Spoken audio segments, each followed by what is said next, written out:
Au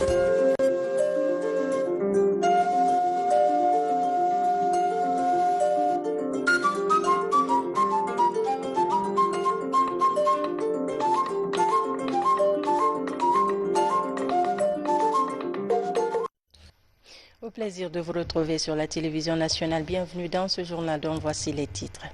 Lancement à Fria de l'opération d'indemnisation des retraités et veuves des anciens travailleurs de Russell-Frigia.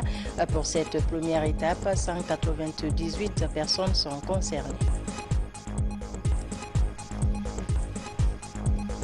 Kankan Fodéa, c'est dans la sous-préfecture de Bicikrima, dispose désormais d'un poste de santé moderne tout équipé. La réalisation de cet édifice est rendue possible grâce au fils de la localité qui œuvre pour le développement de la zone. C'est officiel, l'Office national de cinéma et de la vidéo de la photographie vient de signer un accord de partenariat avec la direction générale de l'Institut supérieur des arts de Morikanté. Le partenariat porte sur la formation et la professionnalisation du 7e art sur le campus. Bonsoir à tous et merci de nous rejoindre sur la RTG. Tout d'abord, le Premier ministre chef du gouvernement a présidé vendredi une cérémonie de prestation de serment au palais Mohamed V. Il s'agit de nouveaux cadres à des postes de responsabilité dans l'administration publique. Au nombre de 10, ces promus ont juré de servir avec loyauté les intérêts du peuple de Guinée. Compte rendu Fatmata Kourouma. La dynamique de prestation de serment a été instituée par le chef de l'État, le colonel Mamadi Doumbouya, depuis l'entame de la transition. Elle vise à stimuler l'éthique, la morale ainsi que la transparence de gestion dans l'esprit des cadres de l'administration publique. Aujourd'hui en Guinée, il est fondamental pour tout cadre bénéficiaire d'un décret présidentiel de s'acquitter de ce qu'il est convenu d'appeler désormais un devoir administratif. Acte d'engagement sur l'honneur, je soucie Mohamed Lamine Sissavani que dans mes fonctions du PCA de l'INS, promets et jure devant Dieu et sur mon honneur à accomplir avec loyauté, fidélité et dévouement mes fonctions et charges d'État. Je me conformerai scrupuleusement aux dispositions de la charte de la transition, aux principes de l'honneur, de la probité et de la dignité, sans préjudice sur l'équilibre social, politique et culturel de la nation guinéenne.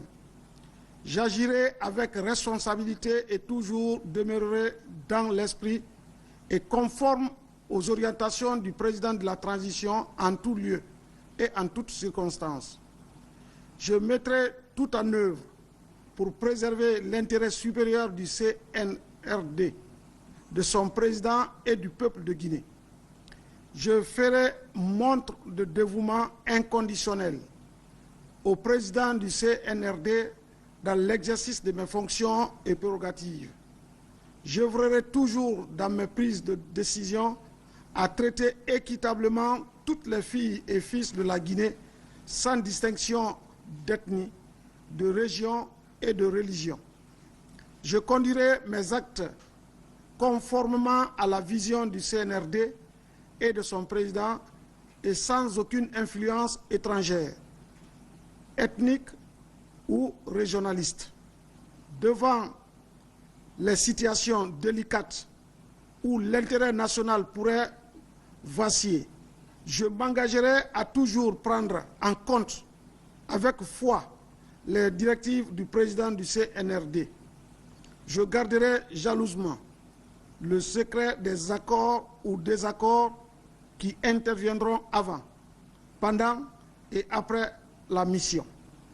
Convaincu de ma bonne foi et de ma volonté à servir la nation, l'État et le président du CNRD, président de la transition, je souscris librement à ces engagements et appose ma signature pour que plaise à Dieu de m'aider à me conduire dignement tout au long de ma mission, envers lui, envers le président du CNRD. Je le jure. La prestation de serment de ce vendredi 10 février 2023 a concerné une dizaine de promus de 3 entités républicaines, à savoir la primature, le ministère de l'enseignement supérieur, de la recherche scientifique et de l'Innovation, ainsi que le ministère de la Culture, du Tourisme et de l'Artisanat. Moi, Fodé Moussa Kourouma, inspecteur régional de la culture, du tourisme et de l'artisanat de la région administrative de Kankan, je m'engage à respecter scrupuleusement l'acte d'engagement sur l'honneur que je viens de signer. Je le jure. Les cadres de l'administration publique qui ont prêté serment ce jour avaient été promus au poste suivant de responsabilité. Inspecteurs régionaux, membres de conseils d'administration et recteurs d'université. Moi, Demba Aïssata Samoura, vice-recteur chargé de la recherche scientifique de l'université de Zérokoré, m'engage à respecter scrupuleusement l'acte d'engagement sur l'honneur que je viens de signer. Je le jure. Moi, Aboubakar Kamara, membre du conseil d'administration de l'Institut national de l'audiovisuel, m'engage à respecter scrupuleusement l'acte d'engagement sur l'honneur que je viens de signer. Je le jure. Présidé par le Premier ministre chef du gouvernement, la cérémonie de prestation de serment du vendredi 10 février 2023 a connu la présence du ministre directeur de cabinet de la présidence, Djiba Diakité.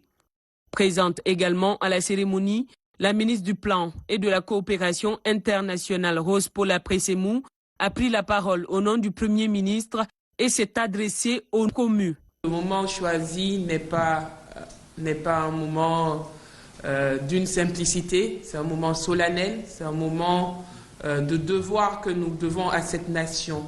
On renouvelle notre engagement à servir les fils et les filles de ce pays de façon responsable, de façon où nous mettons totalement notre cœur à servir loyalement. C'est un acte de foi. Certes, la marche sera par moments difficile, mais l'essentiel est de se rappeler ces paroles que vous avez prononcées aujourd'hui. Du dispositif existe désormais dans ce pays au cas où nous avons des actes de travers, de nous ramener à l'ordre. Pensez-y, la CRIEF est là. C'est important que vous sachiez servir en toute honnêteté et de façon très loyale.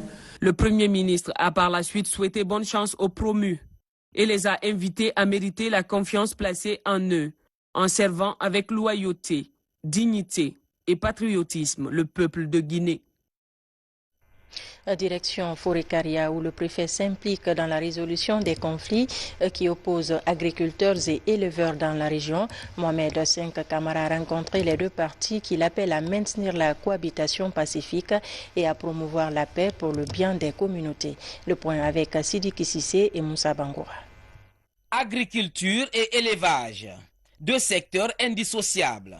Pourtant, dans le monde rural, l'on constate toujours des incompréhensions entre agriculteurs et éleveurs. Ici à Fourekaria, autour de ces conflits récurrents, l'autorité préfectorale échange avec les administrateurs territoriaux, sages, organisations de jeunes et de femmes et les services de défense et de sécurité. Il était question d'écouter toutes les parties prenantes afin de trouver un terrain d'entente entre les acteurs de ces deux secteurs porteurs de croissance. Le problème est récurrent à Fourekaria. Il faut travailler de sorte qu'il y ait entre les éleveurs et les agriculteurs. Il y a eu beaucoup de plaintes concernant les deux. Je veux mettre un comité de crise en place pour réduire les problèmes entre les éleveurs et les agriculteurs. L'élevage et l'agriculture sont deux structures qui ne peuvent pas aller l'une sans l'autre. On est contraint de vivre ensemble. Donc qu'ils se donnent les mains afin de trouver un terrain d'entente pour qu'on puisse vivre dans la quiétude. La gestion des conflits domaniaux et la préservation des domaines de l'État ont été également abordés. Des messages de paix, de vivre ensemble et de cohésion ont été véhiculés aux citoyens. Notre problème, quand nous reçoivons, on n'a qu'à faire parc pour qu'on va jouer notre loi. C'est ce qu'on veut. Pour lier l'acte à la parole, des commissions ont été mises en place au niveau préfectoral et sous-préfectoral. Ces commissions auront pour tâche désormais de gérer tous les conflits entre agriculteurs et éleveurs. Une mission gouvernementale vient de séjourner à Fria. Cette délégation était venue lancer l'opération d'indemnisation des retraités et veuves des anciens travailleurs de Russal Frigia. Adjudant Aboubakar Kamano, correspondant de la presse militaire.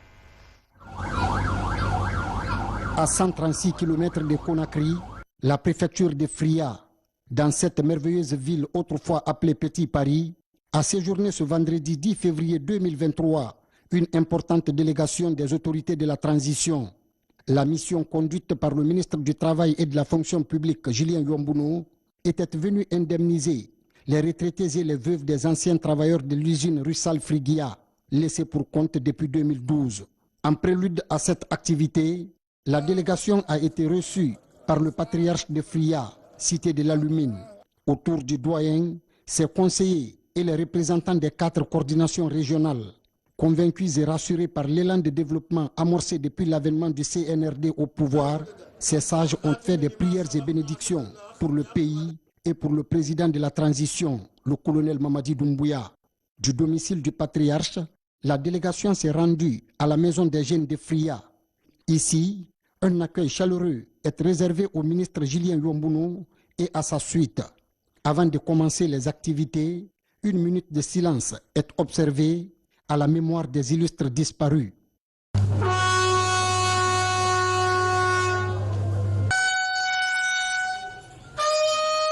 Le paiement de ces pensions, dont il est question aujourd'hui, n'a été possible que par l'implication personnelle du chef de l'État, président de la République, président de la transition, chef suprême des armées, le colonel Mamadi Doumbouya, que nous remercions et signifions notre gratitude et notre reconnaissance. Avec un engagement très fort du gouvernement, nous avons aussi engagé des réformes à la Caisse nationale de sécurité sociale.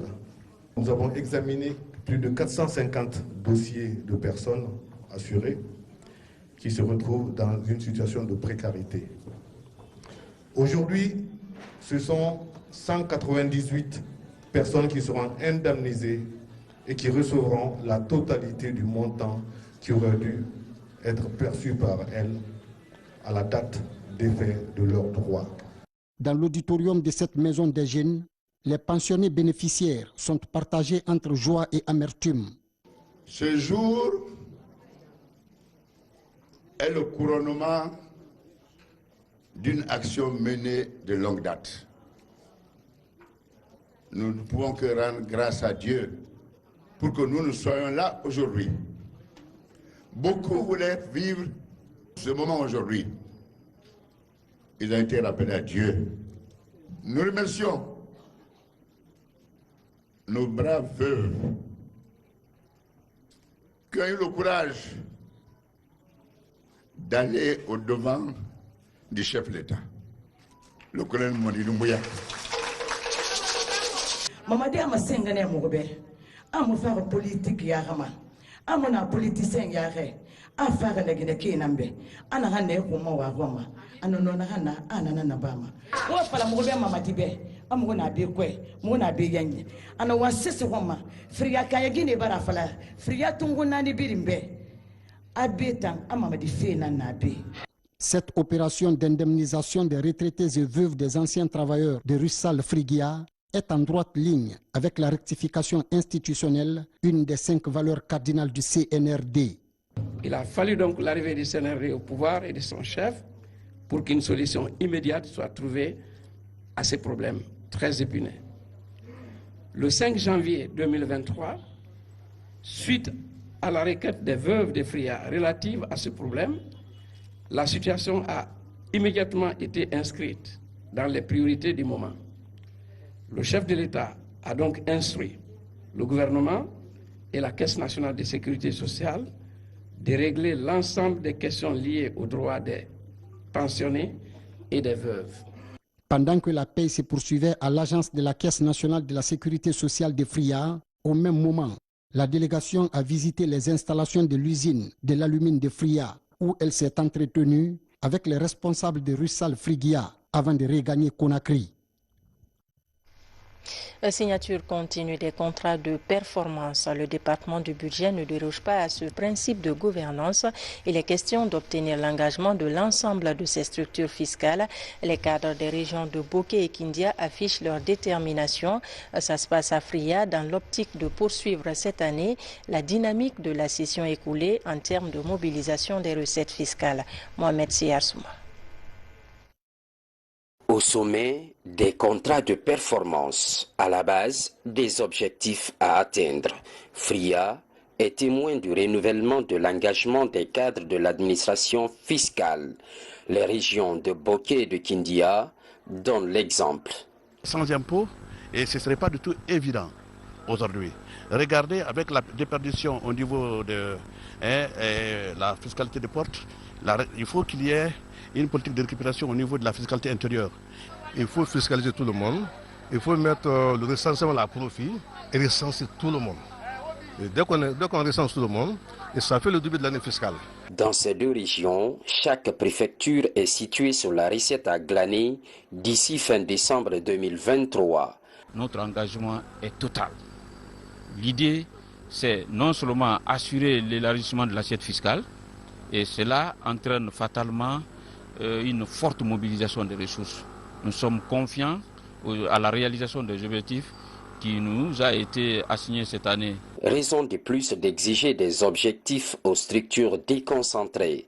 Des engagements sont pris, les attentes déclinées. Il y aura un cadre de suivi de ces objectifs et on donnera des conséquences à l'atteinte ou pas de ces objectifs-là. Cela nous permettra d'atteindre le résultat recherché, à savoir disposer d'une administration orientée vers le développement du pays et qui mobilise les ressources nécessaires à cet effet. Initialement cette année, il est assigné à l'administration fiscale 13 520 milliards de francs guinéens, soit plus de 2 000 milliards de francs guinéens en 2022. À marge de leur séjour de travail à Mamou, les conseillers nationaux ont fait pas mal d'activités. À l'Institut de Mamou, Dr Dansa Kourouma et son équipe ont échangé avec les étudiants sur les orientations et les défis de la transition. L'exposé du président du CNT était axé sur l'élaboration de la Constitution et son rôle dans le fonctionnement d'un pays. Explication Abdoulaye Diallo. Dans les locaux de l'Institut supérieur de technologie de Mamou, les conseillers nationaux, avec à leur tête le président de l'institution législative de la transition, rencontrent les étudiants. Il était question de présenter les grands axes et les valeurs définies par le CNRD, mais aussi d'expliquer aux participants ce que font les conseillers nationaux à l'hémicycle. Vous constituez la quintessence de toutes les couches du peuple de Guinée. Sachez que nous sommes fiers de vous et du travail que vous faites pour le bien de ces populations dont vous guidez la destinée.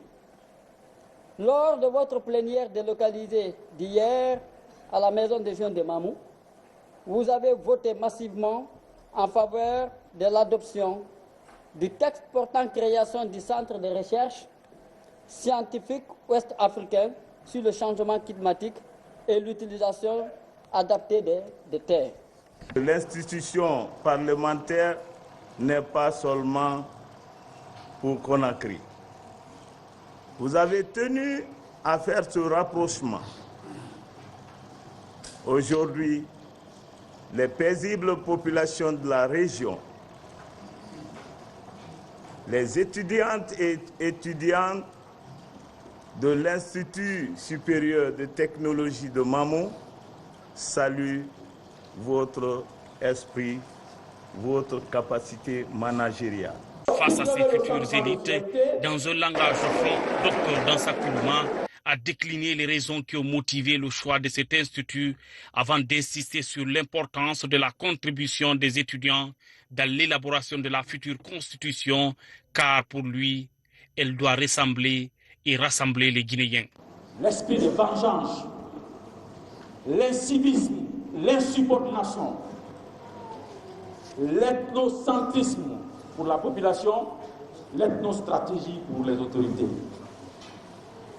Est-ce que ce pays peut s'en sortir? C'est l'opportunité pour vous et pour nous d'écrire une nouvelle page de l'histoire de la Guinée par la rupture. Et la rupture, les actes ont été posés à partir du 5 septembre 2021. 5 valeurs sont sorties de la transition. 1. La rectification institut. Ça veut dire quoi? Les institutions d'hier étaient caractérisées par le culte de la personne. Les textes qui les créent ne sont pas respectées, sont galvaudées, balayées. Ces institutions qui ont mal fonctionné, parce que les lois qui les ont créées ont été biaisées pour faire plaisir à des individus. Ces lois doivent être rectifiées pour les mettre sur les... C'est la rectification institutionnelle. Les institutions doivent être au service de la population. Les institutions doivent servir les citoyens. Et les citoyens doivent être fiers de leurs institutions. On repense la fondation. Le soubassement de l'État, c'est la Constitution. Est-ce qu'il y a quelque chose qui est au-dessus de la Constitution dans un État? Nous allons refonder l'État pour que force soit la loi et la Constitution soit la norme supérieure, inviolable, intangible et intouchable. Auparavant, Dr Dansa Kourouma, au premier rang des conseillers nationaux, procède à l'opération coup de peinture à l'école primaire El Hadj Boubacar Biro Diallo. Des coups de pinceau pour rendre ce symbole éducatif plus attrayant. Éducation, et on parle de la maîtrise du français et des mathématiques par les élèves du CE1 et du CE2, une préoccupation du gouvernement. Pour relever ce défi, les acteurs de l'enseignement du préuniversitaire viennent de lancer le renforcement de capacité des enseignants de ces deux matières. Reportage Al-Gassim Moubar. En lieu et place des élèves sur ces tables bancs, des enseignants des classes de 3e et 4e année.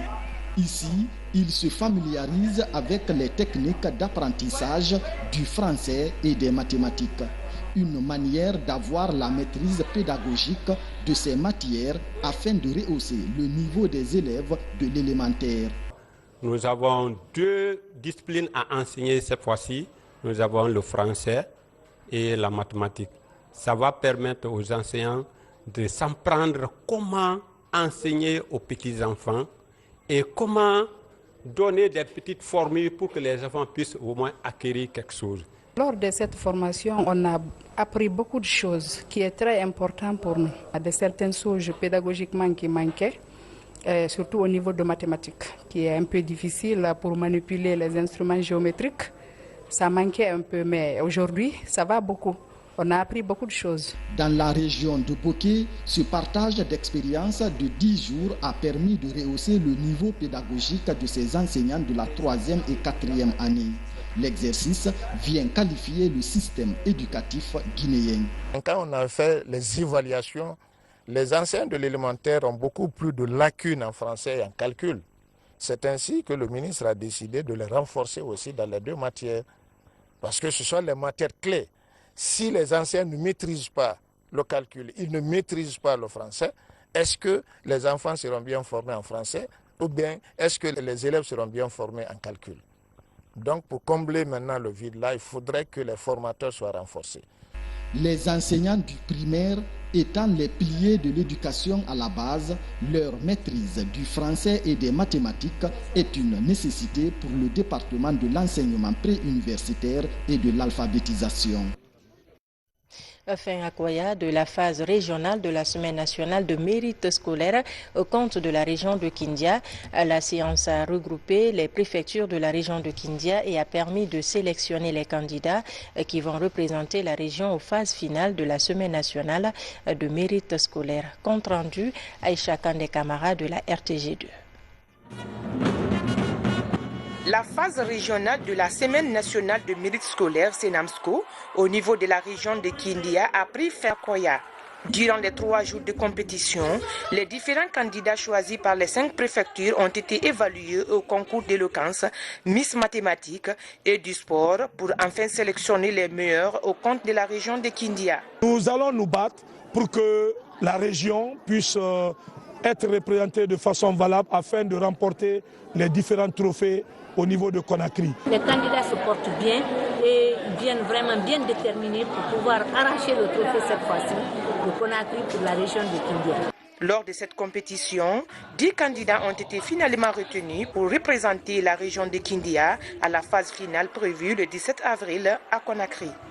Les 15 des régions en collège et en lycée sont en train de compétir et que les meilleurs gagnent. C'est une compétition régionale C'est la région qu'il faut voir parce que c'est la région de Kindia qui va aller compétir à Conakry. La finalité pour les candidats retenus et les autorités de l'éducation au niveau de la région de Kindia est de remporter cette année le trophée devant le président de la transition, colonel Mamadi Doumbouya, le 17 avril 2023.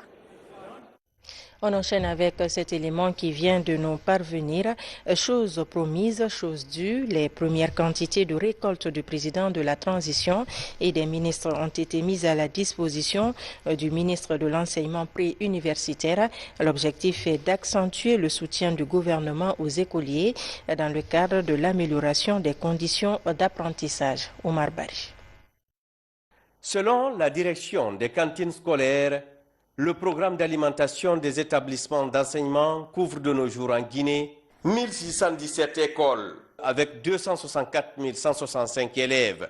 Cependant, le nombre d'enfants scolarisés dans le besoin à travers le pays s'élève à plus d'1 214 000, un chiffre qui stagne depuis belle lurette et qui est encore loin des objectifs du gouvernement guinéen et de ses partenaires. Ceux-ci ont pour objectif d'aboutir essentiellement à assurer l'alimentation des écoliers pour non seulement favoriser leur croissance et leur développement psychomoteur, mais aussi et surtout leur capacité d'apprentissage.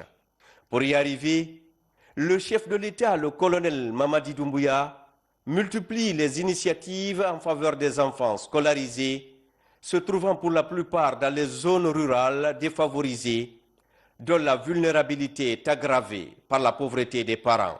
Ainsi, le président de la transition avait officiellement annoncé le 29 décembre dernier que la totalité de sa récolte personnelle et les 50% de celle des membres du gouvernement seront reversés aux cantines scolaires des différentes localités du pays pour aider les jeunes apprenants. Aujourd'hui, c'est chose faite. Cette première cérémonie marque effectivement le début de la remise officielle des récoltes réalisées pendant l'année agricole 2021-2022. Vous vous souviendrez que cette initiative procède de la vision du chef de l'État qui a estimé que c'était un combat pour chacun des Guinéens, mais spécifiquement pour le gouvernement, de participer activement à l'autosuffisance en Guinée. Fort de cette vision, il a instruit en Conseil des ministres que chaque ministre cultive au minimum 50 hectares pour participer à ce combat de l'autosuffisance. Cet appel a été entendu et tout le gouvernement s'est mis à l'œuvre. Spécifiquement, le chef de l'État et les membres de son cabinet se sont activés et ont trouvé une zone de culture. C'est la zone de Samaya et de Bani Israël qui ont été retenus. Une grande superficie a été cultivée et la récolte, c'est ce qui fait objet de la présente cérémonie aujourd'hui. Donc cette première expérience nous a permis d'acquérir beaucoup d'expérience et de savoir que le métier de la terre était tellement important. Le chef de l'État est bien conscient que le gouvernement peut s'investir, mais l'action de chacun peut également contribuer à rapidement éradiquer le problème de l'importation de quelques denrées de première nécessité pour nos concitoyens. Donc cette première expérience a été capitalisée et nous sommes en train de préparer la campagne agricole à venir. Nous promettons que les résultats prochains seront très améliorés au regard de ce que nous avons déjà appris sur le terrain. Il appartiendra au ministre de l'Enseignement et celui de l'Agriculture et de l'Élevage de procéder à la répartition. Redorer l'image du système éducatif guinéen avec à la clé l'amélioration des conditions d'études et la promotion de l'excellence est un défi majeur pour les autorités de la transition sous le leadership du colonel Mamadi Doumbouya, premier responsable du pays. Le ministre de l'Agriculture et de l'Élevage soutient que le dispositif que le chef de l'État entend renforcer l'année prochaine doit participer à la réduction des inégalités alimentaires dans les établissements d'enseignement, indispensable à une concentration et une disponibilité des jeunes aux apprentissages scolaires. Nous sommes très contents que le soutien du Monsieur le Président de la Transition, chef de l'État, chef suprême des armées, se manifeste pour le secteur agricole.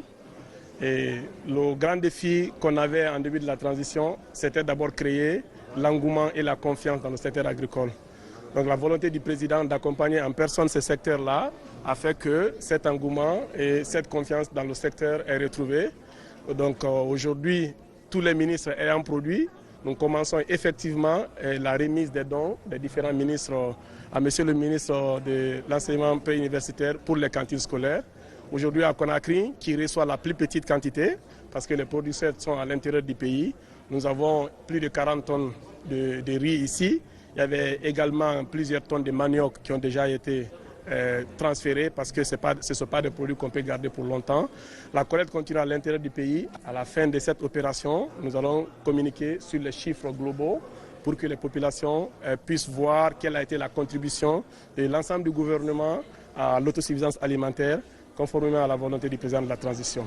Et en 2023, on espère qu'on va faire encore plus. Le ministre de l'enseignement préuniversitaire et de l'alphabétisation, grand bénéficiaire de cette initiative présidentielle, à travers la Direction nationale des cantines scolaires, magnifie la vision du président colonel Mamadi Doumbouya quant à l'appui substantiel aux écoliers guinéens. Je ne suis pas là à rappeler tout ce que le président de la transition, le chef de l'État, a fait au sujet des établissements. Quand on sait qu'en cascade, il y a eu des rénovations partout sur toute l'étendue du territoire. Un ventre creux ne tient pas. Quoi qu'il en soit, quelle que soit ta pédagogie, quelle que soit la compétence que tu as, quelle que soit ta performance, qui que tu sois, quand tu es en face d'un élève qui a faim, qui n'a rien dans le ventre, croyez-moi qu'il ne peut pas comprendre. Au nom de tous les enseignants de Guinée, nous disons merci au président de la transition. Nous sommes contents. Le gouvernement guinéen, à travers le ministère en charge de l'agriculture, promet d'accentuer son soutien au secteur agricole pour réussir le pari de la sécurité alimentaire. Je vous l'annonçais dans les titres, le district de Kankan-Fodéa dans la sous-préfecture de Bissi-Krima dans Dabola possède désormais un poste de santé moderne. Cet édifice est le fruit des efforts des fils, filles et ressortissants de la localité. Son inauguration a suscité assez d'engouement chez les bénéficiaires. Fodé Barry et Diara Diallo étaient de la partie suivie. Kankan-Fodéa, plus de longues distances à parcourir pour bénéficier de premiers soins dans une structure sanitaire. Une prise en charge est désormais possible sur place. Grâce aux efforts des fils et filles de la contrée, un poste de santé moderne est disponible. La construction de ce poste de santé était initialement prévue pour 2013. Mais comme on le dit généralement, l'homme propose, Dieu dispose. Ce n'est enfin qu'en 2014 que les travaux ont pu démarrer. Dans le plan de développement local, il est prévu aussi de construire la cité administrative, dont le bureau de district et d'autres infrastructures administratives. Il est prévu aussi de construire la maison de jeunes. Cet édifice, bâti sur 2 hectares, comprend entre autres 3 salles d'hospitalisation, une salle d'accouchement, une pharmacie, une salle d'attente, des toilettes, mais aussi un bâtiment pour le logement du personnel soignant. Le coût de la réalisation s'élève à plus de 3 milliards de francs guinéens. Ce poste va nous permettre d'assurer toutes les activités préventives, que ce soit la vaccination, que ce soit le suivi des femmes enceintes de Kankan-Fodéa et des villages avoisinants, d'être effectués dans les règles de l'art et sur place sans se déplacer. Et tous ces efforts se sont réalisés grâce à ce qu'on appelle la contribution locale des résidents de Kankan-Fodéa. Soyez-en remerciés. Lorsque nous venons, nous prenons l'axe Bissi-Krima-Dinguiraye, nous rentrons à droite à quelques kilomètres. On est émerveillé par des édifices, émerveillé par les mosquées, émerveillé par les écoles. Et nous savons que d'ici 10 ans, ces 2 districts n'auront pas besoin d'aller à Dabola ni à Conakry. Les ressortissants de Kankan-Fodéa émettent le souhait de voir ce poste de santé érigé en un centre de santé amélioré. Dans l'actualité également, le projet transfrontalier Guinée-Bissau contribue à la création d'un environnement dans lequel les filles peuvent exercer leur droit de vivre à l'abri des MGF. Le projet va toucher 150 communautés pour plus de 18 000 bénéficiaires. Mamadou Alpha Baldé commente les images de Sarafdine Diallo. Entre la Guinée et la Guinée-Bissau, les efforts sont désormais jumelés pour éradiquer les mutilations génitales féminines. À l'occasion de la journée internationale dédiée à la cause, de nombreuses organisations et autres associations de femmes se mobilisent à Gawal. Un carnaval ponctué de sensibilisation est organisé pour marquer les opinions sur les méfaits des MGF. Qui dit projet de lutte d'abandon des mutilations génitales féminines parle d'une série d'interventions. Et nous avons organisé depuis le décembre 2022 jusqu'à maintenant une série d'activités qui a commencé par les sensibilisations, les formations à l'endroit des leaders communautaires. Ici à Gawal, nous les anciennes exigeuses, avec les formations et les sensibilisations reçues par ce projet de lutte contre les mutilations génitales féminines, nous a permis d'abandonner définitivement le couteau pour préserver la santé de nos jeunes filles.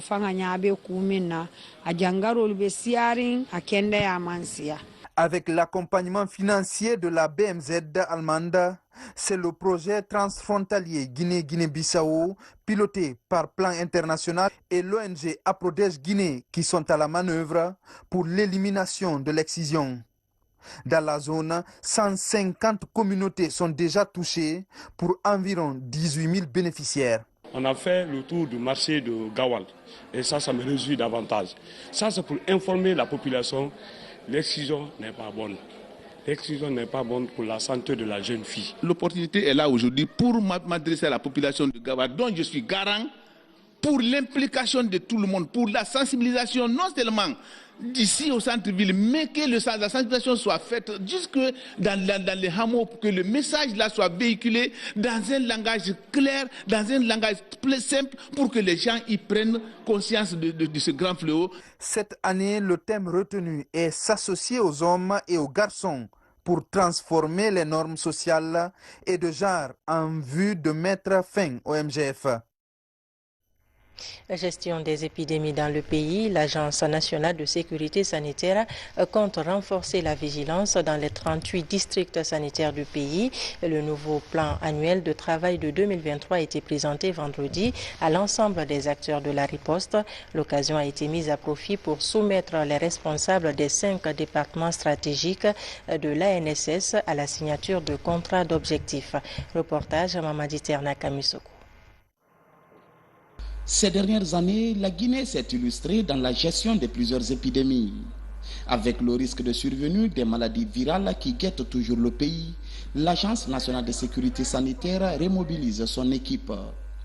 Autour de la direction générale, les responsables des 5 départements stratégiques qui pilotent l'ensemble des interventions se retrouvent autour du plan annuel de travail. Cette année, le renforcement de la surveillance épidémiologique à base communautaire, la vaccination et la formation sont parmi les axes stratégiques. Nous avons actuellement des épidémies en Guinée, c'est des épidémies de fièvre hémorragique. C'est la pandémie de Covid-19 qui est toujours là, malgré que les indicateurs soient au vert, mais nous avons toujours la pandémie. Et surtout, nous avons, dans le cadre de cette pandémie, la vaccination contre la Covid-19.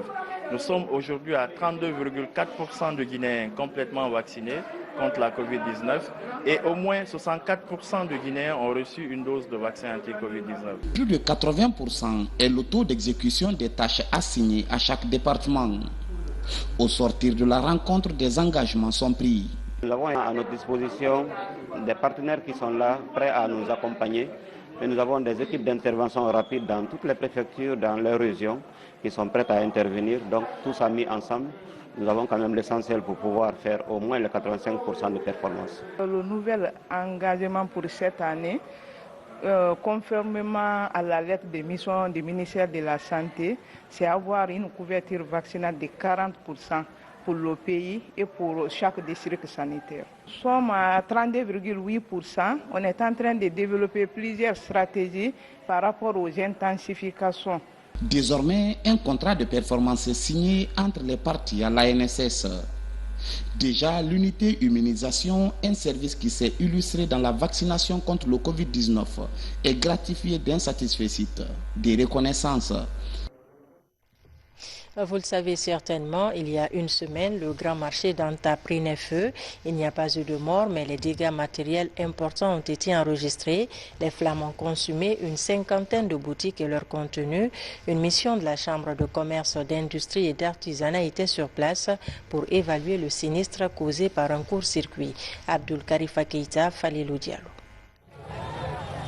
Tout est parti d'un incendie au niveau du transformateur situé à côté du poste électrique qui alimente le grand marché de Anta et certains quartiers périphériques.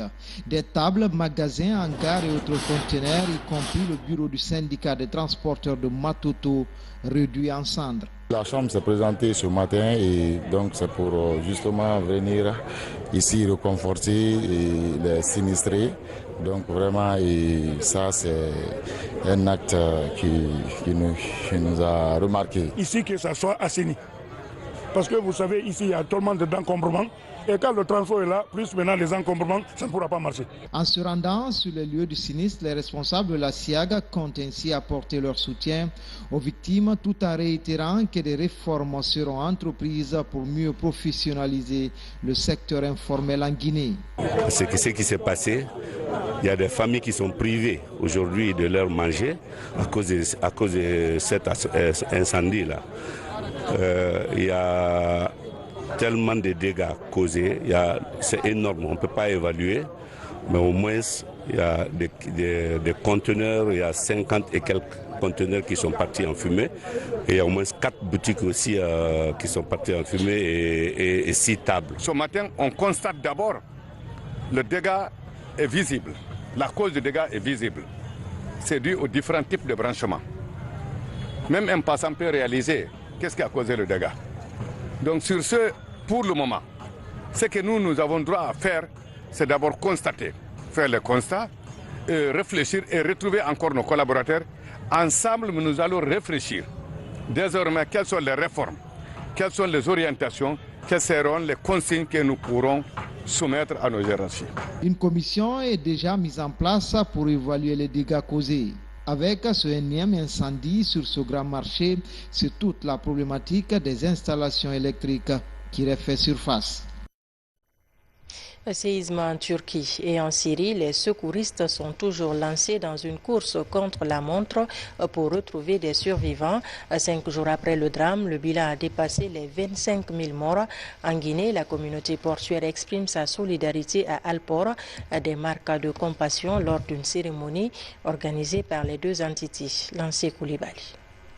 Son représentant du port autonome de Conakry, des douanes, de Rustal et de Bolloré a partagé les peines du partenaire Alport suite au drame survenu en Turquie avec d'énormes pertes en vies humaines. Une marque de sympathie qui témoigne de l'excellence des relations de partenariat entre les acteurs intervenant dans le port. Mais un partenariat, ça signifie de cette façon. C'est dans la douleur, mais aussi dans la beauté, dans la quiétude, on espère. Malheureusement, aujourd'hui, on est dans la douleur. Donc nos partenaires ont été frappés de cette douleur. Donc on est venu sympathiser, partager avec eux et leur démontrer qu'on est ensemble. C'est un signe de solidarité. Nous l'avons fait sur instruction de M. le ministre des Transports, qui nous a donc mandaté de venir ici traduire la solidarité du ministère des Transports dans son ensemble et de la communauté portuaire en particulier. Touché par ce signe de solidarité, la direction générale de Alport a remercié la communauté portuaire pour son soutien en cette dure épreuve. Dans ces moments importants, on arrive à constater que nous sommes ensemble dans ces circonstances-là. Nous commençons d'abord par le président de la République de Guinée, Mamadi Doumbouya, et tous ses collègues du travail, les ministres. Je remercie toutes ces personnes-là pour avoir compati à notre douleur. L'occasion a été mise à profit par les acteurs portuaires pour présenter une enveloppe symbolique à la direction de Alport. Des prières et bénédictions en faveur des victimes ont marqué la fin de la cérémonie. On en vient à ce partenariat scellé entre l'Office national de cinéma, de la vidéo et de la photographie et la Direction générale de l'Institut supérieur des arts de Morikanté de Dubreka. L'accord porte sur la formation des étudiants et du personnel en matière de montage de projets cinématographiques, une avancée dans les réformes des programmes de ce temple du savoir. Saint-Martin Fancinadou. L'une des réformes du secteur de la culture, c'est l'opérationnalisation effective de l'Office national de cinéma, de la vidéo et de la photographie de Guinée. À la tête de cette structure, un produit de l'Institut supérieur des arts Morikanté de Dubreka, Noël Lama. Avec la chef de cabinet du département, il se rend sur ce temple de savoir. Un retour honorifique pour expliquer aux responsables, étudiants et enseignants la mission de l'ONASIG. Il s'agit de la réglementation des métiers du cinéma, de la vidéo et de la photographie en Guinée. Outre la mission de ces TPA, le directeur général signe une convention d'accord avec l'administration de cet institut pour la relance des activités du cinéma à travers la formation des acteurs intervenant dans les métiers du cinéma. La signature du protocole d'accord entre l'Institut supérieur des arts Morikanté de Dubreka et l'Office national du cinéma, de la vidéo et de la photo de Guinée, pour faire en sorte qu'il y ait un pont entre ceux qui forment, c'est-à-dire l'Institut, et la direction générale qui réglemente et qui impulse la professionnalisation et qui impulse le développement du secteur du cinéma, de la vidéo et de la photo en République de Guinée. Nous voulons que lorsque l'étudiant sort d'ici, qu'il ne s'attende pas forcément à trouver de l'emploi avec l'État, mais qu'il puisse trouver de l'emploi en créant ses propres entreprises. La signature de cet accord était attendue. Sa concrétisation motive les étudiants à accorder plus d'intérêt au métier du cinéma, de l'audiovisuel et de la photographie. Et avec ce partenariat-là, les étudiants sortants et même les étudiants qui toujours étudient ont une possibilité de pratiquer le métier hors de l'Institut. C'est un acte qu'il faut vraiment saluer. À travers le jumelage entre l'ONASIG et l'Institut supérieur des arts Morikanté de Dubreka, les étudiants et les responsables caressent l'espoir de voir leur filière de cinéma, de l'audiovisuel et de la photographie rayonner afin de favoriser l'insertion socio-professionnelle des diplômés. Culture pour terminer, la star de la musique congolaise Fally Ipupa est à Conakry pour un concert au chapiteau du Palais du Peuple. C'est un prélude à la célébration de la Saint-Valentin. À l'instant où je vous parle, Fally Ipupa est sur scène, mais bien avant, il a animé une conférence de presse pour annoncer les couleurs de sa prestation. Ousmane Ba. Fally Ipupa dit Cap la merveille. Un artiste chanteur et danseur de la République démocratique du Congo qui continue à émerveiller le public mélomane africain et international. Après plusieurs scènes à travers le monde, la star de la rumba et de l'afro-trap music pose sa valise à Conakry pour un concert VIP. Avant d'être sur scène pour faire savourer ses fans son nouvel album Formule 7 et d'autres sonorités, l'artiste est face à la presse pour annoncer les couleurs de l'événement.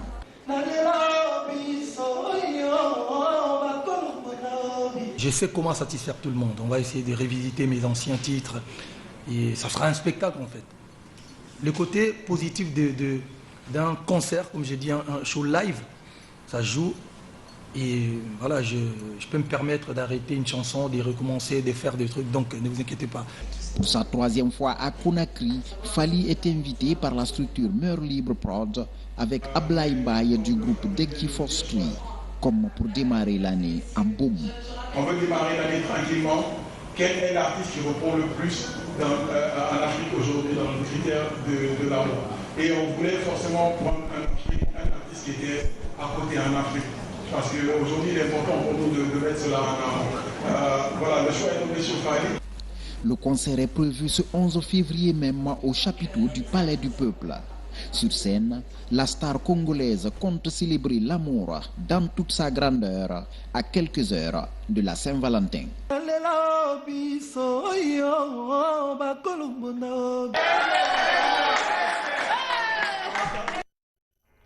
Et voilà, c'est la fin de ce journal. Merci de nous avoir reçus chez vous. Restez avec nous. Nos programmes se poursuivent sur le www.rtgcoloma.info. À demain.